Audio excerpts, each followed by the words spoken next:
Hello guys, welcome to GTL। I am Sahil Singh. पिछली video में हमने देखा था डिस्टेंस और डिस्प्लेसमेंट, और इस वीडियो में हम देखेंगे स्पीड एंड वेलोसिटी। तो चलिए शुरू करते हैं। First, what is speed? It is defined as the ratio of the distance travelled by a body to the time taken to do सो।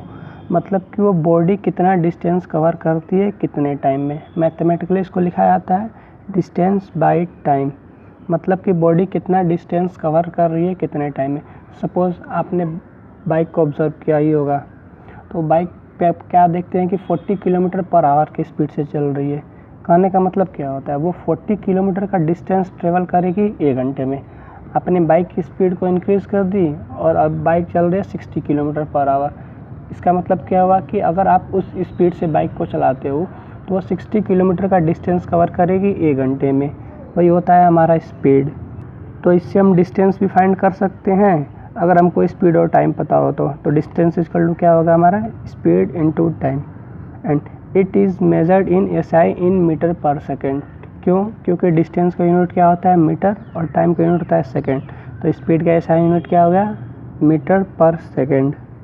और ये स्पीड जो हमारी होती है वो दो तरह की होती है। पहली होती है यूनिफॉर्म स्पीड और दूसरी होती है नॉन यूनिफॉर्म और वेरिएबल स्पीड। तो देखते हैं यूनिफॉर्म स्पीड क्या होती है। If a body covers equal distances in equal interval of time then its speed is said to be uniform. देखिए एक एग्जांपल देखते हैं। Suppose a scooter travel 10 metre in every 5 second. मतलब क्या आता है कि पहले 5 सेकेंड में स्कूटर 10 मीटर ट्रेवल करती है, दूसरे 5 सेकंड में स्कूटर अगेन 10 मीटर ट्रेवल करती है, तीसरे 5 सेकंड में भी स्कूटर 10 मीटर ही ट्रेवल करती है। मतलब क्या होता है कि यहाँ पे क्या देख रहे हैं कि हर 5 सेकंड में स्कूटर 10 मीटर ट्रेवल कर रही है, तो इसकी स्पीड को हम लोग क्या बोलेंगे, यूनिफॉर्म स्पीड है।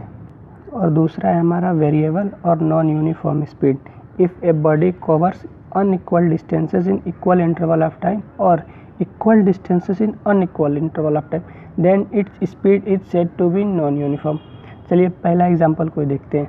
सपोज़ पहले 5 सेकंड में बॉडी 10 मीटर ट्रेवल कर रही है, या फिर जो हमारी स्कूटर थी, फिर क्या होता है कि वो 10 मीटर ट्रेवल तो करती है, लेकिन वहाँ पे टाइम फिर क्या होता है कि वो 10 मीटर तो ट्रेवल करती है लेकिन अब टाइम लगता है 6 सेकंड।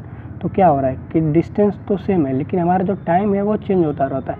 मतलब टाइम जो है हमारा अनइक्वल हो रहा है। तो वहाँ पे अभी बॉडी क्या है, नॉन यूनिफॉर्म स्पीड में है। या फिर दूसरी तरह से कहे तो वो 5 सेकंड में 10 मीटर ट्रेवल की पहले, फिर दूसरे 5 सेकंड में बॉडी 12 मीटर ट्रेवल कर लेती है, और फिर क्या होता है कि अगले वो 5 सेकंड में बस 8 मीटर ही ट्रेवल कर पाती है। तो यहाँ पे क्या है, टाइम तो 5 सेकंड ही है लेकिन जो बॉडी का जो डिस्टेंस ट्रेवल कर रही है वो कंटिन्यूस चेंज हो रहा है। तो इसलिए वो कहेंगे वेरिएबल स्पीड में है या फिर नॉन यूनिफॉर्म स्पीड में है। आई होप कि आपको स्पीड अब क्लियर होगा। अब देखते हैं हम velocity. It is defined as the ratio of displacement to the time taken for the displacement. Speed में हम लोग बात कर रहे थे डिस्टेंस बाय टाइम, और यहाँ पे हम लोग बात करेंगे डिस्प्लेसमेंट बाय टाइम। तो इसको मैथमेटिकली हम लोग लिखेंगे डिस्प्लेसमेंट बाय टाइम। और अगर हमको वेलोसिटी मालूम होगी और टाइम, तो फिर वहाँ से हम डिस्प्लेसमेंट भी निकाल सकते हैं। डिस्प्लेसमेंट इक्वल टू हमारा हो सकता है वेलोसिटी इनटू टाइम, और इसका भी यूनिट मीटर पर सेकंड होगा। क्यों? क्योंकि डिस्प्लेसमेंट का यूनिट क्या होता है, मीटर, टाइम का यूनिट होता है सेकेंड। तो जो डिस्टेंस का यूनिट था वो यूनिट डिस्प्लेसमेंट का भी है और टाइम का यूनिट सेकेंड होता ही है, इसलिए डिस्टेंस और डिस्प्लेसमेंट दोनों का यूनिट होगा हमारा मीटर पर सेकेंड। और ये भी दो तरह की होती हैं, पहला यूनिफॉर्म वेलोसिटी और दूसरा नॉन यूनिफॉर्म या वेरिएबल वेलोसिटी। तो पहला देखते हैं व्हाट इज़ यूनिफॉर्म वेलोसिटी।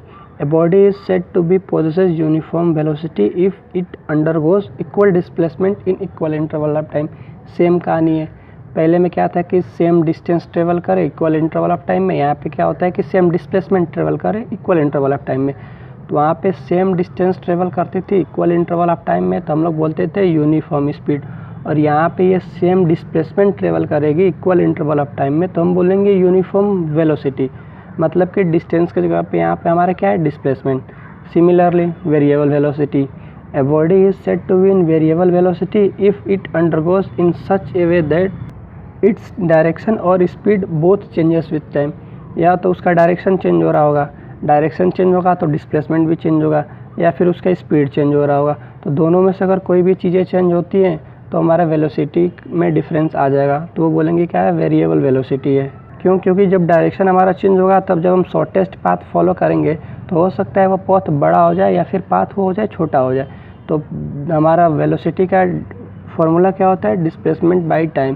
तो अगर पाथ बड़ा हो जाए तो हमारा डिस्प्लेसमेंट बढ़ जाएगा, और डिस्प्लेसमेंट बढ़ जाएगा तो फिर क्या होगा? हमारा जो वेलोसिटी आएगी वो चेंज आएगी। तो इसके वजह से क्या होता है कि अगर डायरेक्शन या फिर स्पीड दोनों में चेंज हो जाए तो उसको कहेंगे कि वेरिएबल वेलोसिटी है। और अब हम लोग देखते हैं एक नया average velocity. It is defined as the ratio of total distance travelled by total time taken. मतलब एवरेज मतलब हमारा यही होता है कि total distance taken by total time taken. Suppose कोई बॉडी है, वो सपोज़ किसी बॉडी की इनिशियल स्पीड है u और फाइनल स्पीड है v, तो उसका एवरेज वेलोसिटी क्या होगा? u plus v by 2। और आइए हम लोग देखते हैं कि स्पीड और वेलोसिटी में डिफरेंस क्या होता है।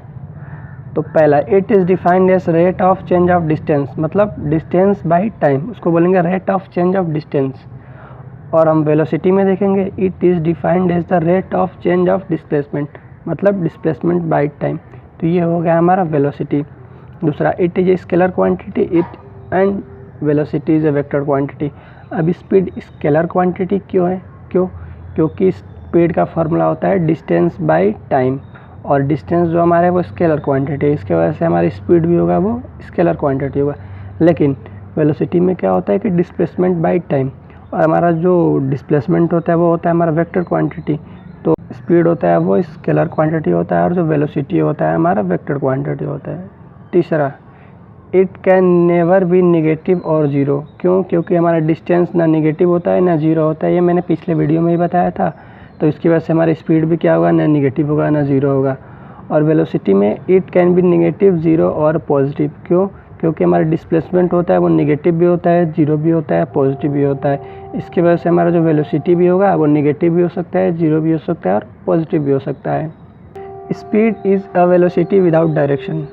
इसका मतलब क्या होता है? देखिए, हम जब वेलोसिटी निकालते हैं तो डिस्प्लेसमेंट की बात करते हैं, और जब हम डिस्प्लेसमेंट की बात करेंगे तो डायरेक्शन की बात करेंगे। अगर हम डायरेक्शन को इग्नोर कर दें तो हमारा क्या होगा? जो डिस्प्लेसमेंट होगा वो डिस्टेंस हो जाएगा। तो इसीलिए कहा गया है कि speed is velocity without direction and velocity is directed speed. मतलब क्या है कि बॉडी तो कुछ डिस्टेंस ट्रेवल कर रही है किसी टाइम इंटरवल में, वो तो हमारा हो जाता है स्पीड। लेकिन जब यहीं पे हम डायरेक्शन की बात कर देते हैं तो हम करते हैं कि वो डिस्टेंस नहीं डिस्प्लेसमेंट है, और जब हम फिर से डिस्प्लेसमेंट की बात कर देंगे तो वो डिस्प्लेसमेंट बाय टाइम हमारा हो जाता है वेलोसिटी। तो इसलिए लिखा है कि वेलोसिटी इज डायरेक्टेड स्पीड, मतलब वो तो स्पीड है, वेलोसिटी एक तरह से स्पीड ही है, लेकिन क्या है उसमें डायरेक्शन भी है, इसलिए कहा गया है कि डायरेक्टेड स्पीड। और लास्ट पॉइंट, स्पीड में डिक्रीजेज और increases with time. For a moving body it is never zero. अब स्पीड इंक्रीज और डिक्रीज कैसे होगा? क्योंकि अगर हम डिस्टेंस में चेंज कर दें तो हमारा क्या होगा कि स्पीड इंक्रीज और डिक्रीज हो सकता है। ठीक है, for a moving body it is never zero. Zero क्यों नहीं होगा? क्योंकि अगर बॉडी मूविंग कर रही है इसका मतलब क्या कि बॉडी मोशन में है, और जब बॉडी मोशन में होती है तो कुछ ना कुछ डिस्टेंस ट्रेवल करेगी। और स्पीड का फार्मूला होता है डिस्टेंस बाई टाइम। तो कुछ डिस्टेंस कवर की है वो, तो इसके वजह से क्या होगा? जो हमारा स्पीड भी आएगा वो कुछ आएगा, मतलब कि जीरो छोड़ के और कुछ भी आएगा और पॉजिटिव में ही आएगा। एंड वेलोसिटी के केस में वेलोसिटी में डिक्रीजेस और increases with time. For a moving body it can be zero. अब जीरो कैसे हो गया? क्योंकि हमारा जो फार्मूला होता है वेलोसिटी का वो होता है डिस्प्लेसमेंट बाय टाइम, और डिस्प्लेसमेंट हमारा जीरो हो सकता है, जैसे कि हमने पिछले वीडियो में जाना था। जब हमारा डिस्प्लेसमेंट जीरो होगा तो वेलोसिटी भी हमारी जीरो हो सकती है। और डिक्रीज़ और इंक्रीज़ विथ टाइम कैसे? क्योंकि अगर डिस्प्लेसमेंट डिक्रीज़ हो गया मतलब शॉर्टेज डिस्टेंस हमारा डिक्रीज़ हो गया, टाइम सेम रहा तो वेलोसिटी भी हमारी डिक्रीज़। शॉर्टेज डिस्टेंस हमारा बढ़ गया, टाइम सेम रहा तो वेलोसिटी क्या होगी? इंक्रीज़ कर जाएगी। इस तरह वो इंक्रीज़ और डिक्रीज़ करती है टाइम के साथ। और एक लास्ट पॉइंट हम लोग देखते हैं, वो बहुत इंपॉर्टेंट है। We do not distinguish between speed and velocity when a body moves in a straight line. अब देखिए, पिछले वीडियो में मैंने क्या बताया था कि जब डिस्टेंस और डिस्प्लेसमेंट कब सेम होगा? जब बॉडी स्ट्रेट पाथ को फॉलो कर रही होगी। और सेम कंडीशन यहाँ पे भी है, क्योंकि स्पीड इजकल टू होता है डिस्टेंस बाय टाइम और वेलोसिटी इजकल टू होता है डिस्प्लेसमेंट बाय टाइम। जब डिस्टेंस और डिस्प्लेसमेंट सेम होगा तो इसके वजह से हमारा जो मैग्नीट्यूड आएगा स्पीड और वेलोसिटी का वो भी सेम आएगा। ओके, और आप इस फिगर को देखिए, इसके नीचे लिखा है speed is same but velocity is different due to change in its direction. देखिए यहाँ पे क्या है कि स्पीड इसका सेम है, सपोज़ ये 40 किलोमीटर की पर आवर की स्पीड से मूव कर रही है तो 40 किलोमीटर पर आवर की स्पीड से जा रही है। लेकिन यहाँ पे वेलोसिटी डिफरेंट क्यों? क्योंकि हर एक पॉइंट पे बॉडी का डायरेक्शन चेंज हो रहा है। बॉडी का डायरेक्शन चेंज हो रहा है, इसकी वजह से क्या है, हमारा वेलोसिटी जो आ रही है वो चेंज आएगी हर एक पॉइंट पे। लेकिन जो हमारा स्पीड होगा वो सेम होगा। क्यों? क्योंकि हमको स्पीड के लिए डायरेक्शन की ज़रूरत नहीं पड़ती और वेलोसिटी के लिए हमको डायरेक्शन की ज़रूरत पड़ती है, क्योंकि वेलोसिटी एक वेक्टर क्वांटिटी है। आई होप स्पीड और वेलोसिटी आपको क्लियर हो गया होगा। Thank you for watching.